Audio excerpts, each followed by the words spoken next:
तो आप लोगों से जो हम लोगों का फैसला हुआ है सभी गठबंधन के नेताओं का, तो हम आपको नंबर बता दें। सबसे पहले सीपीएम पार्टी को हम लोगों ने 4 सीटें, सीपीआई पार्टी को 6 सीटें, सीपीआई माले को 19 सीटें, कांग्रेस को 70 सीटें और जो बाई इलेक्शन होने वाला है लोकसभा वाल्मीकि नगर का, पिछले बार भी कांग्रेस हमारे गठबंधन से लड़ी थी, वो सीट पे हम लोगों का समर्थन कांग्रेस को रहेगा, यानी 70+1 लोकसभा सीट कांग्रेस का। राष्ट्रीय जनता दल के खाते में 144 सीटें, 144 सीटें बची हैं, जिसमें कि हमारी बात मुकेश साहनी जी से अकोमोडेट करने की हो रही है। हेमंत सोरेन जो जेएमएम के पार्टी हैं, उनसे भी बातें हमारी चल रही हैं, यानी 144 जो सीटें हैं उसमें से वीआईपी पार्टी और जेएमएम को राष्ट्रीय जनता दल 2-3 दिनों में जो होगा फैसला वो आप लोगों के सामने रखेगा।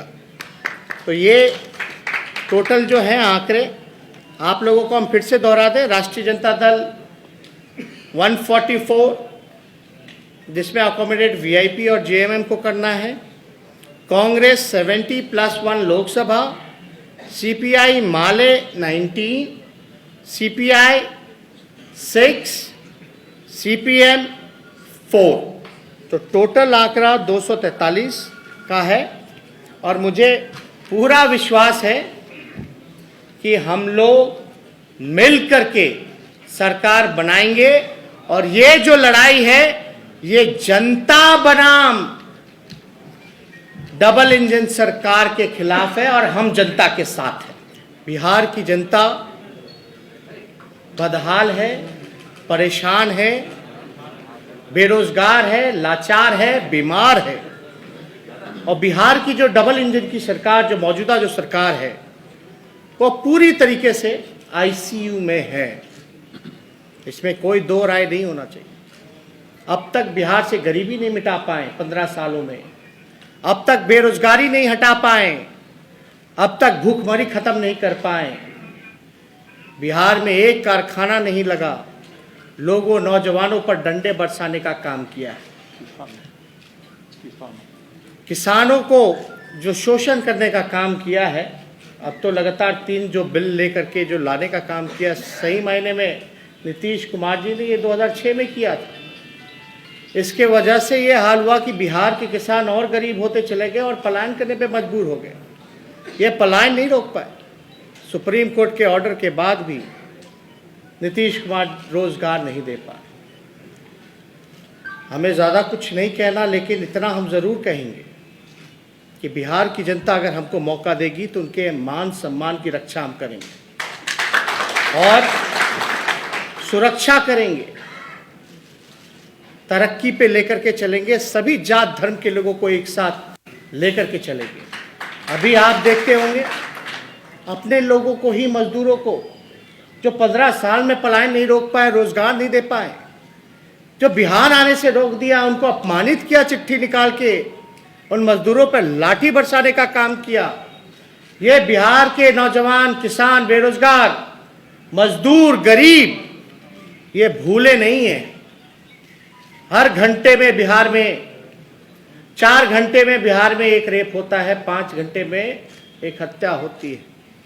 तो इस पे ज़्यादा हमको विश्लेषण नहीं करना, लेकिन हम ठेठ बिहारी हैं। हम ठेठ बिहारी हैं, जो वादा करते हैं उसको हम पूरा करेंगे। और एक बात बता दें, हम ठेठ बिहारी होने के साथ साथ मेरा डीएनए भी बहुत शुद्ध है। अभी जो मौजूदा सरकार है, जल पानी एक जगह जो जम जाता है, उस जल के जमने से कीचड़, काई, बीमारी जो फैलती है, ऐसी स्थिति मौजूदा सरकार की है। बिहार को एक विकल्प चाहिए।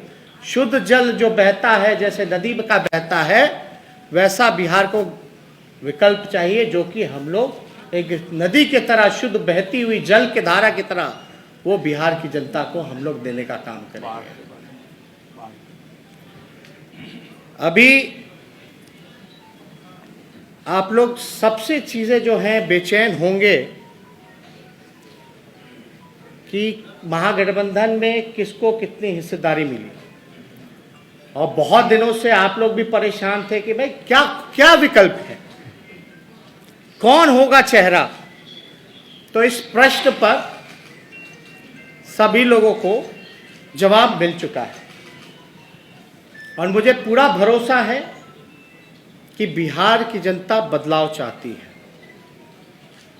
बिहारी जाग चुके हैं, उन्होंने ठान लिया है कि इस बार 15 साल तक जिन्होंने बिहार के जनता को धोखा देने का काम किया, बिहार के मुख्यमंत्री डर और लालच के कारण उन्होंने जो समझौता किया सांप्रदायिक शक्तियों से, जनादेश का जो अपमान किया, वो बिहार की जनता नहीं भूली है। 4 साल में 4 सरकार, कहां से होगा विकास? स्टेबल गवर्नमेंट को अनस्टेबल कर दिया गया कुर्सी के प्यार में। उनको बिहार की चिंता नहीं। कहते होंगे बिहार हमारा परिवार है। बिहार भाषण से नहीं, काम पे विश्वास करता है, और इन्होंने जो परिवार का नाम दिया है, हम तो इतना कहेंगे कि बिहार के गौरव के लिए, बिहार को तरक्की के रास्ते पे लाने के लिए हम बिहार की जनता से हम मांगते हैं कि हम लोगों को एक मौका दीजिए, और जितने वादे हम लोगों ने करेंगे, जो 10 लाख नौकरी का जो हम लोगों ने वादा किया है, केवल स्थायी और सरकारी नौकरी है 10 लाख, 4.5 लाख नौकरियां रिक्त पड़ी हैं। शिक्षा विभाग में, पुलिस महकमे में, स्वास्थ्य विभाग में, इंजीनियरिंग डिपार्टमेंट्स में लगभग 4.5 लाख। राष्ट्र औसत के मुकाबले लाने के लिए हमको 5.5 लाख और चाहिए, सभी मानकों को पूरा करते हुए, जो आंकड़ा 10 लाख का बनता है। और हमने ये वादा किया है बिहार की जनता से कि पहले कैबिनेट में, पहले कलम से, पहले हस्ताक्षर से 10 लाख रोजगार, सरकारी और स्थायी नौकरी हम बिहार के नौजवानों को देने का काम करेंगे। यानी आज से समझिए कि 10 नवंबर रिजल्ट आएगा और 28 नवंबर तक सरकार बन जानी है। यानी 1-1.5 महीने पे लोगों को रोजगार मिलना शुरू हो जाएगा। ये रोजगार तो केवल सरकारी है, हमारा मकसद है। और ये सरकारी नौकरियों में भी जो फॉर्म की जो फीस जो जमा होती है,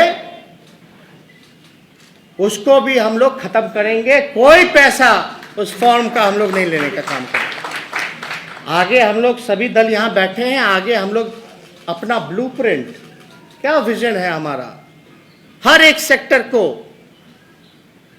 सारे हमारे बुद्धिजीवियों से, एक्सपर्ट से, इकोनॉमिस्ट से हमारी बातचीत चल रही है। इस पे हम लोग काम कर रहे हैं, और जल्दी ही कुछ दिनों के बाद अंतिम रूपरेखा दी जा रही है। वो आप लोगों के सामने एक कॉमन मिनिमम प्रोग्राम के तहत वो आप लोगों के सामने हम रखेंगे, अलग अलग क्षेत्रों का। मैं मानता हूं कि यहां जितने दल हैं, सभी पार्टियां चाहती थी कि भाई ज्यादा से ज्यादा सीटें उनको मिले, और जितने भी महागठबंधन के सीपीआई, सीपीएम, माले, कांग्रेस, वीआईपी, आरजेडी के जितने भी कार्यकर्ता या वर्कर, नेता, पदाधिकारी, उनसे अब इतना कहना चाहेंगे कि निराश मत होइए। कहीं सीट एडजस्टमेंट में अगर एडजस्ट नहीं हो पाए, मैं उन सभी लोगों को कहना चाहूंगा कि बिहार को बचाने के लिए छोटी सी कुर्बानी हम लोगों को देना पड़ेगा और आपके इस कुर्बानी का हम मान सम्मान और रक्षा हम करेंगे और बेहतर रिजल्ट हम ला करके देने का काम करेंगे।